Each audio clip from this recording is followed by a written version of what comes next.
안녕하십니까. 전국의 유튜브 독자 여러분, 아프리카TV 시청자 여러분, 매주 수요일 여러분과 기괴한 이야기를 전달하는 오컬트 스토리의 김원입니다. 여러분에게 오늘 내용은 많은 추리력을 요구하고자 합니다. 여러분의 생각이 어쩌면 24년간의 비밀을 해결하는 실마리가 될지도 모르기 때문입니다. 최대한 여러분에게 많은 자료와 정보를 제공해 드릴 것이고, 그 여러가지 경우의 수에 대한 것도 알려드리도록 하겠습니다.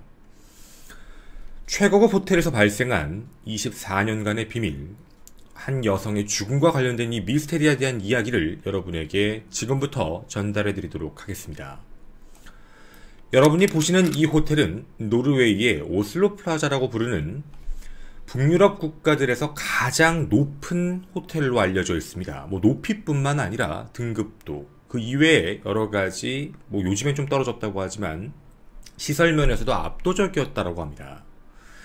37층 총 117m 상공의 맥시멈을 자랑하는 이 호텔, 대부분 국제적인 스타라던가 아니면 유명인들, 국가의 원수들이 이곳에서 머물게 됩니다. 그 위용을 자랑하듯 이곳에 머무는 숙박비 또한 굉장히 비싼 곳으로 알려져 있고, 특히 위로 올라갈수록 매우 비싼 편입니다. 지금으로부터 24년 전이었습니다.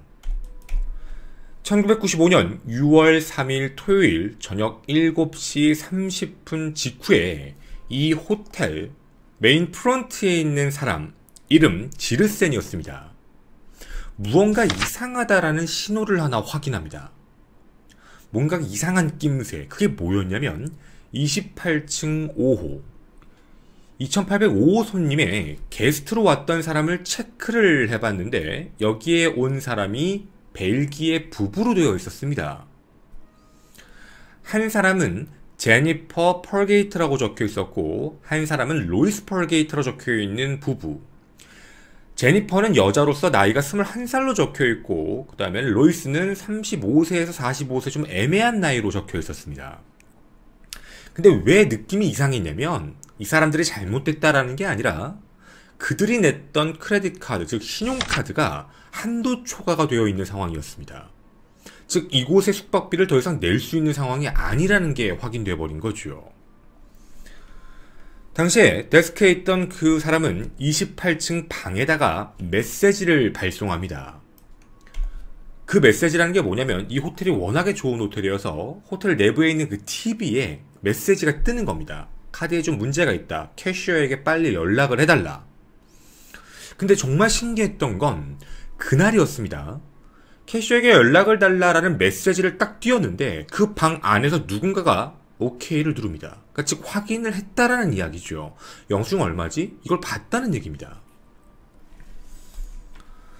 자, 당시에 프런트에 있는 사람도 그 이후에 알아차린 게 자기만 보낸 게 아니었습니다. 자기가 매일 그곳에 있는 게 아니라 요일이 바뀌다가 자기가 근무하는 날이 된 거기 때문에 그 전날, 전전날 걸 확인해 봤더니 이미 2번이나 메시지가 전송된 상태였습니다. 그리고 그걸 안다라고 답장을 보낸 겁니다. 그 방 안에 있는 사람들이 해서 총 3일간 3일 밤을 보내고 있는 건데, 지금 현재까지 단 한 푼도 결제를 안 하고 있는 상황이었죠. 그래서 강제적 결제를 하려고 했지만 결제가 안 돼서 얘기가 올라간 겁니다. 그렇다고 해서 고객의 방을 함부로 들어갈 수 없었던 데스크 직원은 하우스키핑, 즉 그 안을 청소하는 사람을 부릅니다. 근데 그 사람이 이런 이야기를 합니다. 온 첫날에는 청소를 했는데 그 다음부터는 아무도 청소한 사람이 없어요. 왜냐면 나머지 이틀 동안은 내내 방해하지 말아라 라는 걸 방문에 걸어놨었습니다. 가서 청소 안 했는데요, 느낌이 이상합니다. 단순한 생각이었다고 합니다. 이거 도주했구나. 이틀, 하루 정도 머물고 지금 사라진 거구나. 아니면 지금까지 있는데 지금 안 잡으면 이 사람이 돈 안 내고 도망가겠구나 라고 느꼈던 겁니다. 해서 바로 가드에게 연락을 취합니다. 당시 가드는 25세의 네스라는 사람이었는데 매달 3주차 주말에만 이 가드 일을 했습니다. 해서 그날 처음 연락을 받았던 거죠. 해서 28층 엘리베이터를 타고 28층으로 올라가 저녁 7시 50분에 2805호에 도착을 합니다. 그리고 문을 노크를 합니다. 근데 분명 노크를 했으면 상대방이 보여야 될 반응은 조용히 있거나 아니면 어떤 반응이나 사람이 무언가 안에 있는 인기척이라도 들려야 되는데 그 안에서 들린 소리는 쾅! 이라는 소리였습니다. 뭔가 벽 자체에 막혀있는 구조, 룸 구조였고 더불어 이 호텔이 좋은 호텔이어서 룸과 그 벽면들 사이에도 방음이 잘 돼 있고 철문 자체, 문 자체도 이중 보안 시스템으로 되어 있었기 때문에 그 소리가 크게 들린 건 아니지만 직감적으로 가든 알았던 겁니다. 총소리다. 이건 분명히 총소리다라고 판단했던 거죠. 그리고 머릿속에 떠오릅니다. 아까 데스크에서 얘기했던 게 이 안에 두 사람이 있다고 했다. 근데 이 안에서 총소리가 났다는 건 한 명이 한 사람에게 총을 쐈다라는 얘기밖에 되지 않는 상황이었죠. 해서 일단 상대가 총을 갖고 있다는 그 두려움 때문에 물러서서 복도 뒤에 숨어 기다리고 있었던 겁니다. 이제 뭘 해야 될까를 여러 가지로 생각을 하고 있었죠. 사람들에게 알려야 된다라는 느낌은 있었지만 자기가 들은 게 정확하게 총소리인지 알 수 없었고 괜히 전 직원에게 총소리가 났다라고 얘기했다가 호텔 자체가 마비될 문제 때문에 일단 내 자체적으로 확인해 봐야겠다라고 네스는 판단합니다. 그 이후 바로 엘리베이터를 타고 가장 밑으로 내려가 자신의 경비대장에게 가서 이 이야기를 합니다. 경비대장은 신고를 하면서 한 번 더 확인해 보자. 시간은 8시 4분. 그 위에 올라가 기다립니다. 조용합니다. 계시나요? 라는 얘기에도 아무런 응답이 없어서 한 번 더 합니다. 이 작업을 15분간 반복했는데도 그 안에서는 아무런 소리가 없었습니다. 해서 양해를 구합니다. 들어가겠습니다. 열겠습니다. 그리고 마스터키를 가지고 조심스럽게 문을 엽니다. 그런데 이 호텔은 어떻게 보면 좀 특급 호텔, 그리고 좀 국가 원수도 머물렀던 호텔이기 때문에 문 자체도 이중으로 잠겨 있습니다. 참고로 말씀드리면 내부에서 문을 하나 더 닫으면 마스터키로는 열 수가 없습니다. 즉 하우스키핑 하는 사람은 들어올 수 없는 구조인 거죠. 한 문만 닫아놓으면 하우스키퍼가 들어와서 청소할 수 있는 건데 안에서 하나의 문을 더 닫으면 이건 열 수가 없습니다. 딱 한 사람들만 빼고 보안 요원만 빼고요. 보안 요원은 응급 상황이 발생했을 때 열 수 있는 권한이 있었던 거죠. 보안 요원은 첫 번째 문을 열고 보안 카드를 통해 두 번째 문을 살짝 엽니다. 그런데 문틈을 열었을 때 이상한 장면이 눈에 띕니다. 일단 매캐한 매연 냄새, 그리고 눈앞에 보이는 침대에 어떤 여자가 누워있는 모습, 그리고 살짝 위를 들었을 땐 창문이 살짝 열려 있었는지 모르겠지만 커튼이 펄럭이고 있는 상황. 누워있는 사람을 불러옵니다. 저기요 라고 얘기해도 가만히 있었던 겁니다. 그리고 가슴 부분을 자세히 봤는데 움직이지 않는다. 그건 숨을 쉬지 않는다는 겁니다. 일단 들어가지 않기로 하고 문을 닫고 바로 경찰에 신고를 다시 한번 합니다. 사람이 사망했다. 30분 이후 경찰이 도착합니다. 자, 지금부터 도착한 경찰의 입장이 여러분입니다. 당시에 이 룸 내부를 똑같이 3D로 만들어 놓은 화면을 여러분에게 보여드리겠습니다. 이 안에서 자료들을 하나씩 찾아가 보는 것도 중요할 것 같습니다. 화면 띄우겠습니다. 자, 이 화면입니다. 2805호 특급 호텔 내부입니다. 자, 여기가 문인데요. 문에는 분명히 당시에도 방해하지 말아라 라는 게 붙어 있었습니다. 즉 아무도 들어오지 말아라 라는 이야기. 아까의 진술에서 저희는 충분히 확인할 수 있는 내용이기도 합니다. 자, 들어오게 되면 눈에 띄는 장면이 바로 이 장면입니다. 여러분의 눈에 가장 먼저 띄는 것은 당연히 시신과 관련되어 있는 부분이겠지요. 근데 이 시신 매우 이상합니다. 사망한 요인은 머리, 즉 이마에 총을 쏴서 사망했습니다. 자, 해서 보시는 바와 같이 손에 총을 하나 들고 있습니다. 사실 이마에 쐈다는 이야기죠. 그리고 이렇게 보면 아, 총을 머리에 쏘고 이렇게 해서 사망을 했구나 라고 볼 수 있는 건데, 좀 특이한 사항이 하나 있습니다. 여기 있는 베개에 또 하나의 총상이 있습니다. 이것도 여러분이 어떤 상황에서 만들어질 수 있는 건지 생각을 해보시면 좋겠습니다. 자, 그리고 이거 이외에 이게 그때 당시에 보였던 권총입니다. 이 권총에 있는 발포된 발사는 총 2회가 발사된 것으로 확인되었고, 탄창을 꽉 채운 것 중에 2개가 빠졌으니까 말이죠. 그럼 나머지 총알은 다 어디 있을까? 이 안에 있는 게 정상적이죠. 그런데 옆에 있는 검은 가방이 하나 있습니다. 이걸 눌러보면 이 안에 많은 양의 총알만 들어있는 가방이 확인됩니다. 아무것도 없습니다. 자, 그리고 밑에서는 탄피가 하나 확인됐던 거죠. 자, 이러면 얼추 이쪽과 관련된 부분은 여러분과 확인을 다 마친 것 같습니다. 여러분이 여러가지 상상을 해볼 수 있는 상황이라고 생각이 들지요. 저희는 살짝 고개를 돌려서 대부분 사람들이 짐을 놓는 공간을 살펴보도록 하겠습니다. 짐을 놓는 공간, 첫 번째 가방이 보이네요. 가방을 눌러봤을 때 속옷이 보입니다. 상반신에 입는 속옷이 총 3개가 있습니다. 그리고 뭐 블라우스 같은 게 있고 스타킹 같은 게 확인이 됩니다. 자, 그리고 살짝 넘어가면 뭔가 밥을 먹었다라는 흔적과 관련되어 있는 거 하나. 그럼 이것도 주문 기록을 확인해 봐야겠죠. 그리고 향수입니다. 근데 이 향수 뭐 여러분한테 제목이 잘 보이시지 않겠지만 남자 향수입니다. 일단 그렇습니다. 그리고 또 오른쪽에 뭐 하나에 뭐 어떻게 뭔가 둘레처럼 되어 있는 게 하나 보이실 겁니다. 그리고 이제 오른쪽입니다. TV. 아까 말씀드렸던 페이, 캐슈한테 가라 라는 메시지가 떠 있는 그 TV입니다. 그리고 그걸 확인한 시간도 여기에 적혀 있습니다. 21시 5분이라고 말이죠. 아까 우리가 얘기한 진술이 다 신빙성 있게 사실로 확인이 됩니다. 자, 그러면 얼추 여기까지 확인은 됐습니다. 자, 여러분에게 이런 질문을 좀 한번 던져보겠습니다. 여러분, 사람이 호텔에 들어오게 되면 가장 먼저 하게 되는 게 아마 짐을 푸는 겁니다.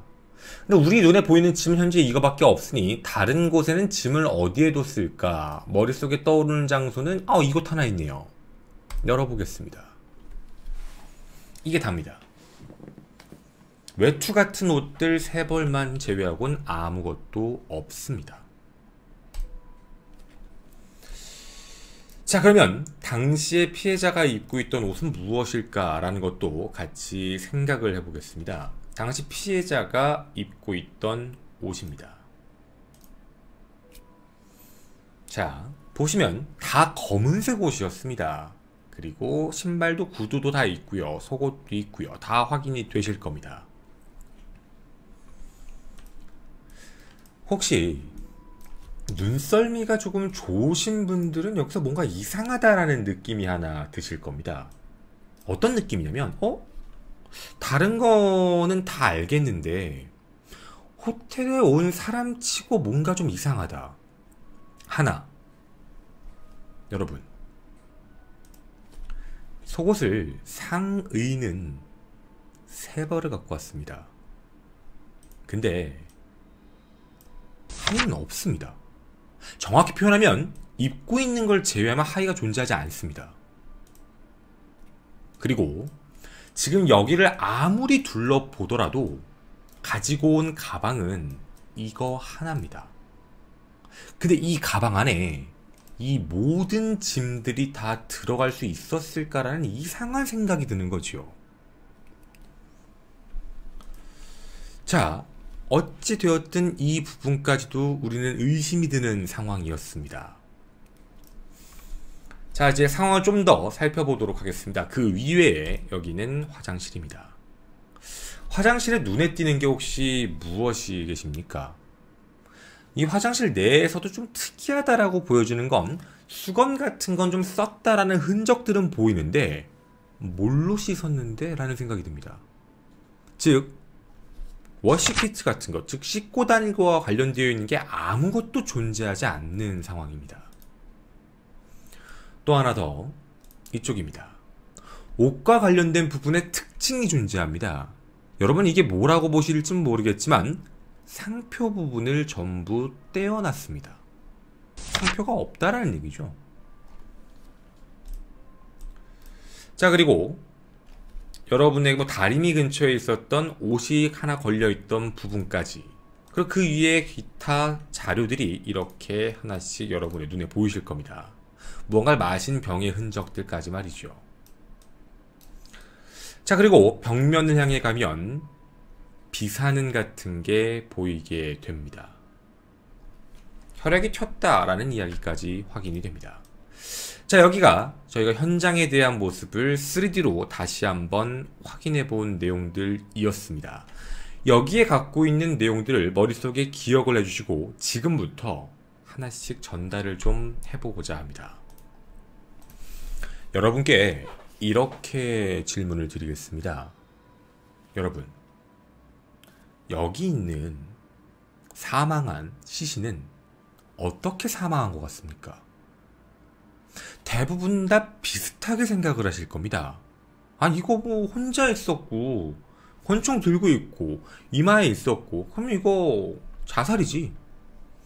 아마 대부분 다 자살이라고 판단을 하실 수밖에 없는 상황일 겁니다. 물론 그때 당시에 출동했던 경찰들도 똑같습니다. 범죄 현장 전문가들이 도착하기 이전에도 딱 봐도 이거는 자살이네 라고 판단을 합니다. 그리고 조사에 대한 부분을 계속적으로 체크를 하고 확인을 합니다. 그리고 결국 99.9% 자살이다 이렇게 판단을 하고 이 사건은 묻히는 듯 했습니다. 왜냐면 자살이니까. 그럼 여러분에게 한 가지 이렇게 말씀을 드려보겠습니다. 자살이면 그 다음에 뭘 해야 되죠? 자살이면 끝났어 라고 얘기하는 게 절대로 안 됩니다. 자살이면 그 사람이 누군지를 찾아야 되는 거지요. 간단합니다. 왜냐면 체크인할 때 기록을 썼으니까 말이죠.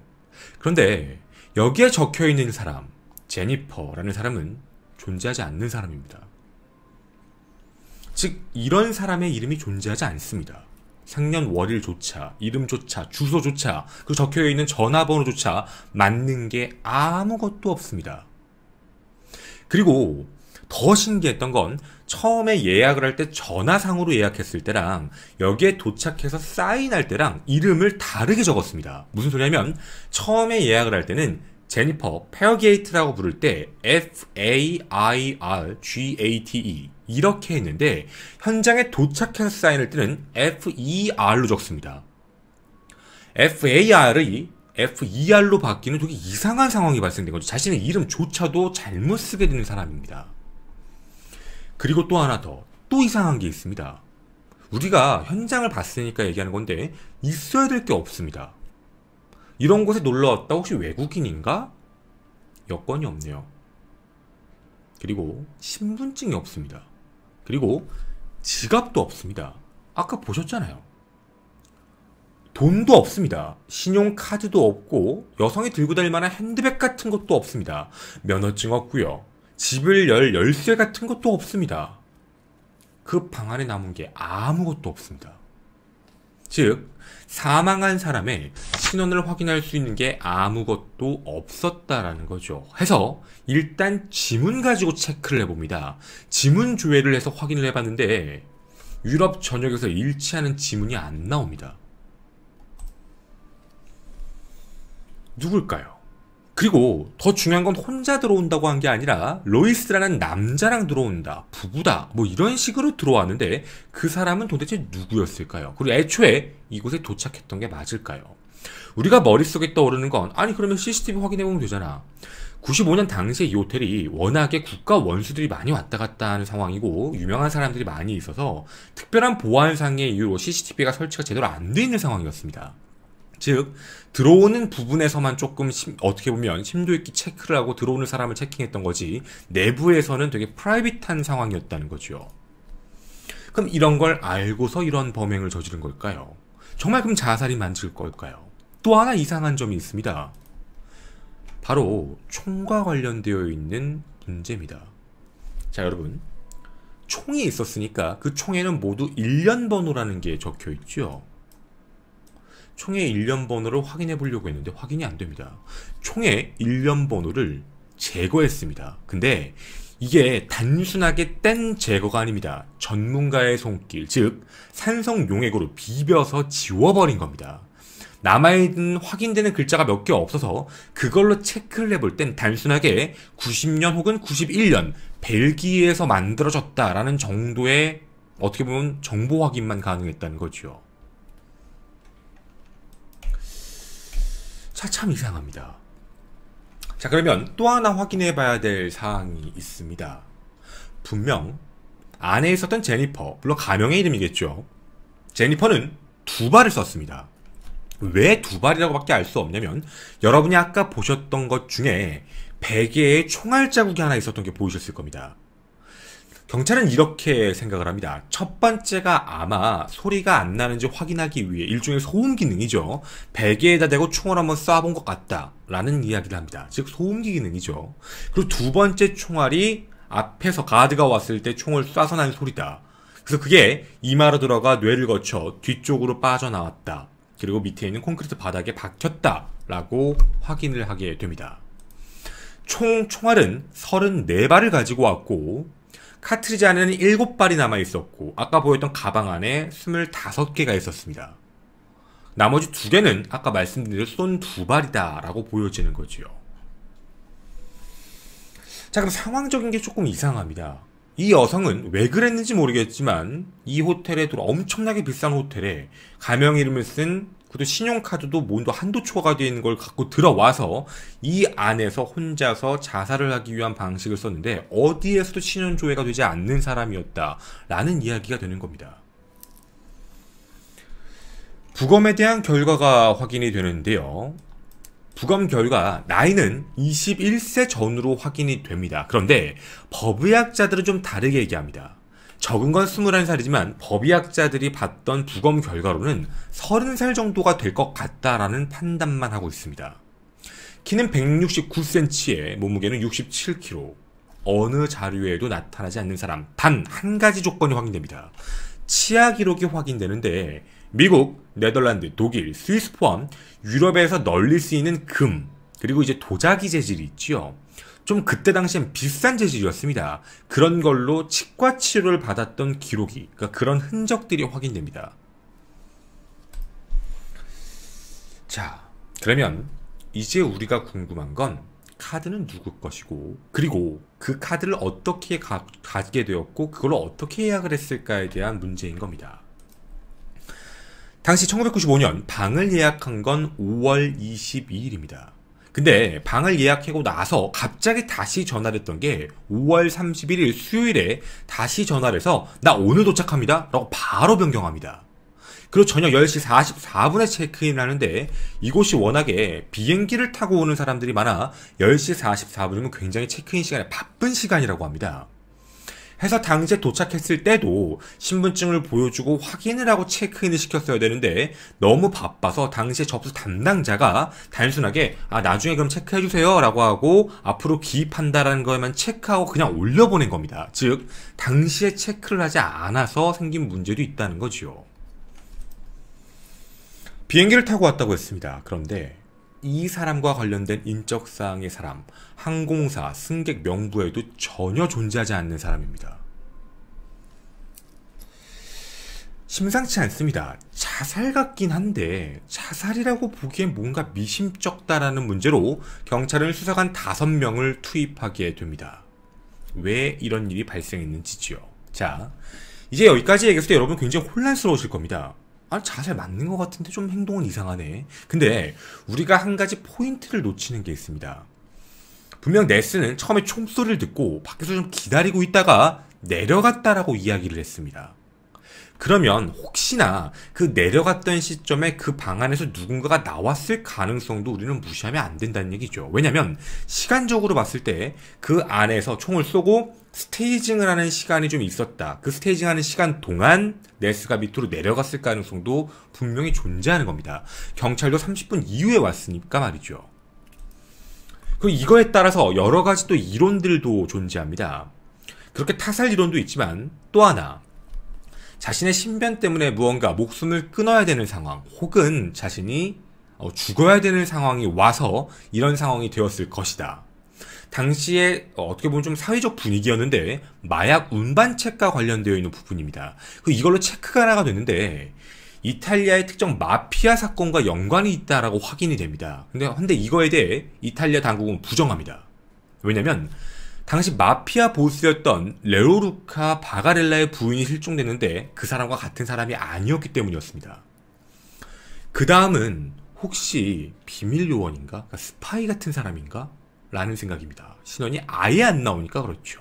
혹은 암살자인가? 그래서 신원을 숨기고 있나? 혹은 이 호텔에서 불법적으로 일하는 매춘부였나? 이런 이야기도 있습니다. 이 어떠한 가능성을 두고 얘기했을 때도 증거가 마땅하게 나온 게 아무것도 없는 상황입니다. 자, 여러가지 가설에 대한 이야기를 여러분에게 전달해 드렸습니다. 이제 그럼 여러분에게 다시 한번 말씀드리겠습니다. 여러분은 어느 쪽의 의견이 더 강하십니까? 이제 제가 다른 증거들을 언급하기 시작할 건데 이게 정말 복잡합니다. 하나, 당시에 대화를 나눴던 호텔 직원들은 그녀에 대해서 이런 이야기를 합니다. 영어와 독일어를 썼다. 정말 신기한 건 그녀가 입었던 옷과 관련된 건데 라벨이 제거가 돼 있었죠. 그런데 라벨이 제거가 되지 않은 게 대부분 외투였습니다. 제거되지 않은 라벨에 대한 옷들을 확인해 봤는데 전부 독일 옷이었습니다. 해서 추측컨대 이 여자가 독일 사람일 것이다 정도로만 추측을 할 수 있는 상황이지요.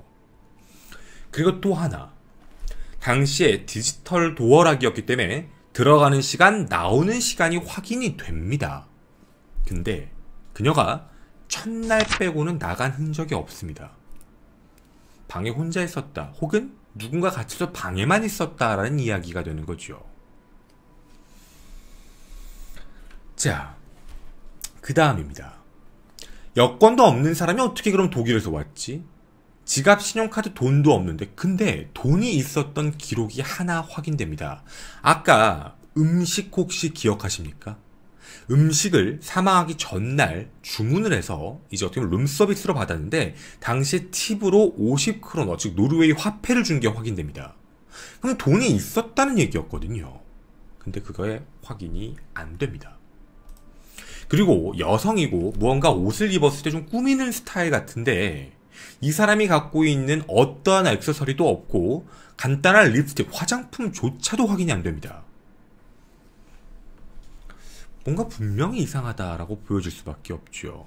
그리고 치아가 당시에 굉장히 깨끗한, 즉 칫솔로서 약간 양치를 했다라고 확인이 됐는데 사건 현장에는 아까 보신 바와 같이 칫솔 자체도 없었습니다.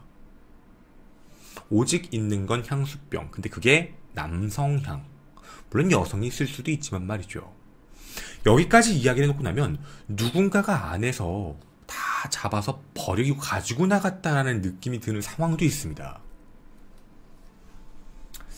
자, 그리고 아까 여러분들도 뭐 날카로우신 분들은 기억하셨겠지만 옷을 가지고 온 밸런스가 맞지 않다, 속옷의 개수가 맞지 않다, 이런 부분들까지도 전부 확인이 됩니다. 자, 그리고 또 한 가지 증언이 확인됩니다. 당시 52세 발레라고 불렀던 발레쇼였는데 그 사람이 청소 담당이었습니다.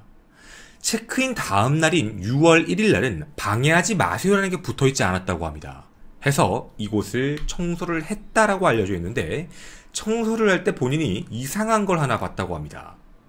같이 보도록 하겠습니다.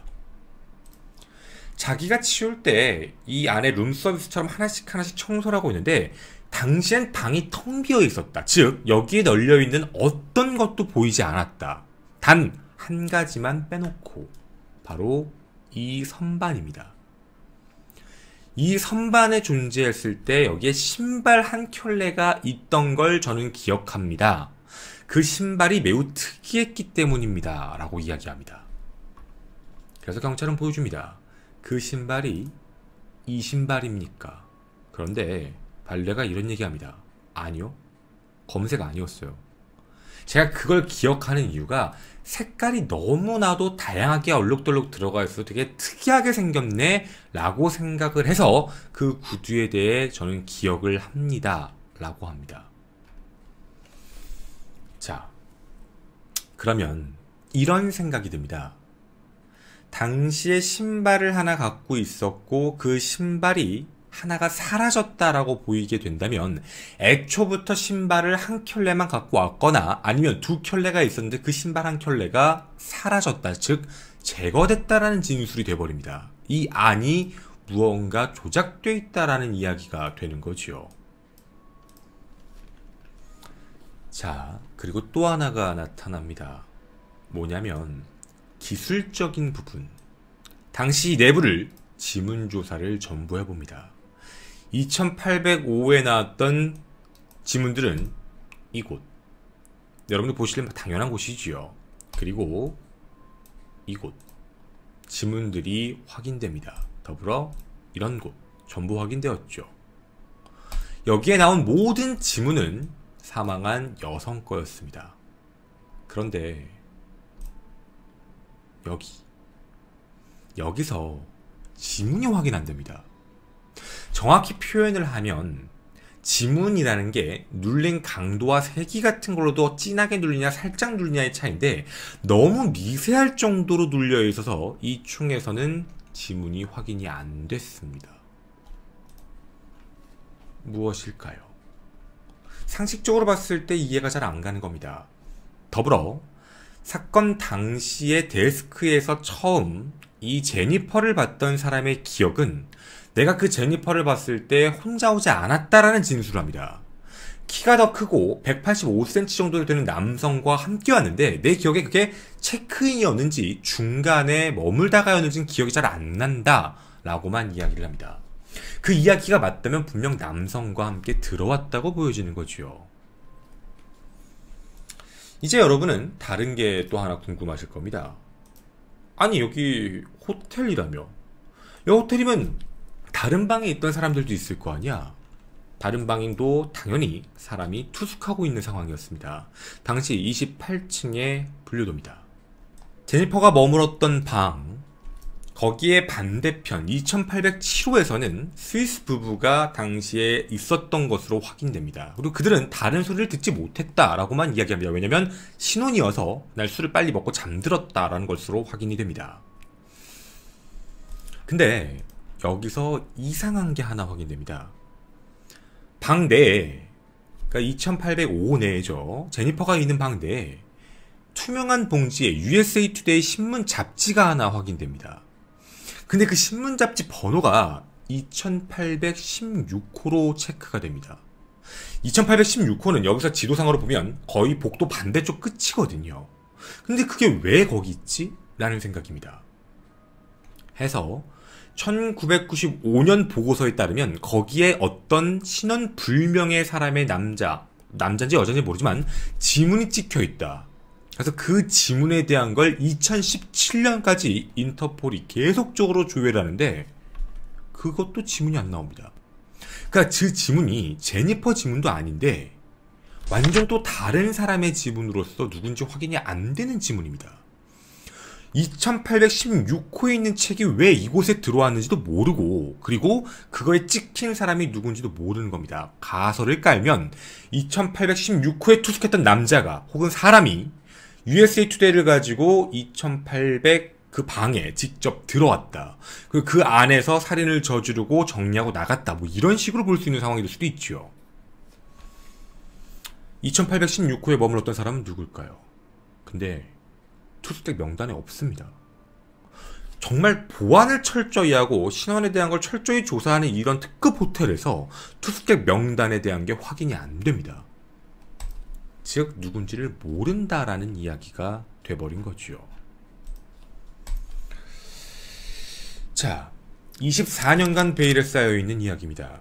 상식적으로 봤을 때 어떤 조직이 조직을 제거했던 것이다 라고 얘기하는 사람들, 혹은 그 내부를 전부 스테이징을 하고 도망간 사람이 존재한다. 즉 평범하거나 뭐 어떻게 보면 일상적인 사람은 절대 아닐 것이다 라고 생각하는 사람들도 많아지고 있습니다. 하지만 이 부분에 대해 그 누구도 답변을 못 해주고 있습니다.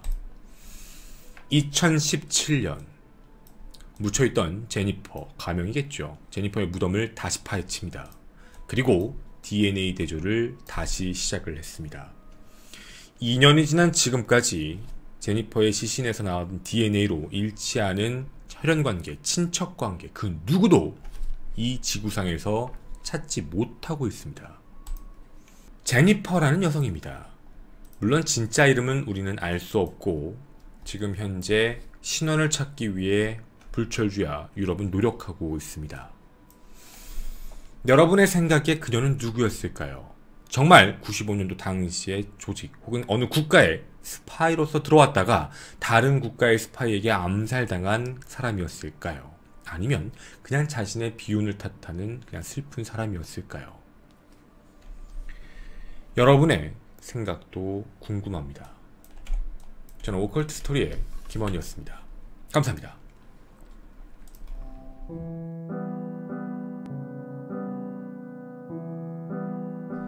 근데 사실 이 뒷이야기는 그냥 저희 개인적인 생각인데 웬만하면 뭐 나 이거에 대해서 생각해봤는데 이런 것 같아 라고 생각이 드시는 분이 아니시면 뭐 나중에 보시는 게 좋을 수도 있을 것 같아요. 뭐 이거 뭐 이런저런 얘기가 나와서 괜히 이제 약간 색안경을 끼고 볼 수도 있는 거니까. 근데 이 이야기에 대해서는 지금 현재까지 밝혀진 거에서는 제니퍼가 머문 방과 2816호에 있는 사람의 관계에 대한 궁금증을 되게 많이 갖고 있어요. 그러니까 뭐 남자가 있는 걸 같이 봤다라는 부분에 대해서 정확한 진술은 아니지만 뭐 따라다니는 사람을 봤을 수도 있는 거고 아니면 대화를 거는 사람을 봤을 수도 있는 거고 그건 정확하게는 알 수가 없는 거죠.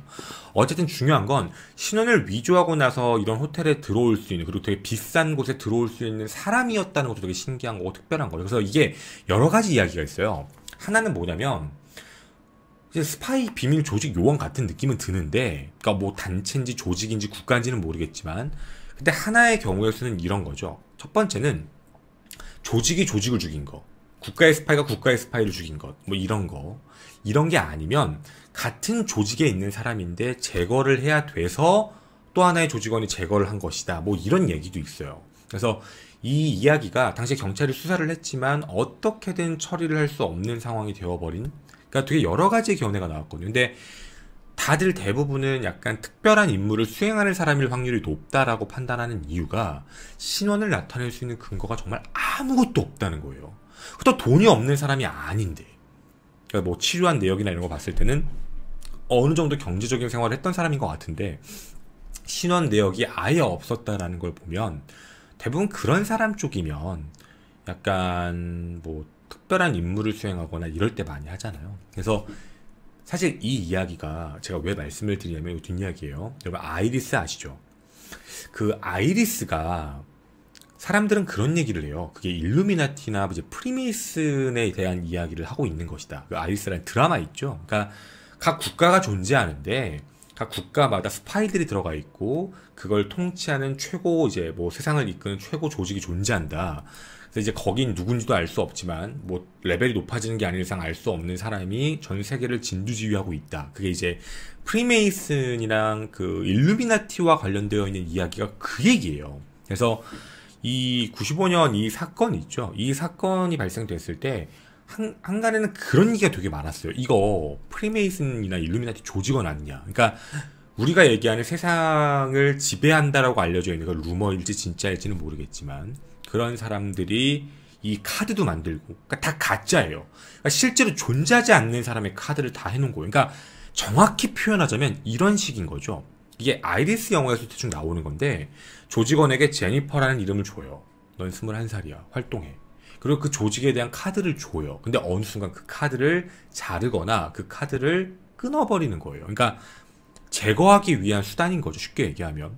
그래서 대부분 활동을 할 때는 가장 비밀리에 활동할 수 있는 가장 좋은 시설을 주지만 이제 그런 걸 물론 완전 뇌피셜이에요. 그러니까 그들끼리의 얘기 중에 하나의 얘기를 드리는 건데 어떻게 보면 이 상황과 프레임을 보게 되면 일반적인 개개인이 할 수 없는 범주를 다 했다요. 뭐 총의 일련 번호를 지워버렸다든가 뭐 이런 것들을 봤을 때 신원도 확인 안 되고 그리고 뭐 지문도 아예 나타나지 않고 그런 걸 봤을 때는 국가의 요원이거나 아니면 이제 사람들이 얘기하는 뭐 프리메이슨이나 아니면 일루미나티가 진짜 실제로 존재하는 거 아니냐. 그래서 옷을 입은 것도 완전히 뭐 블랙으로만 입고 다니니까 완전히 요원 같잖아요, 사실은. 그러니까 그런 거 아니냐. 그리고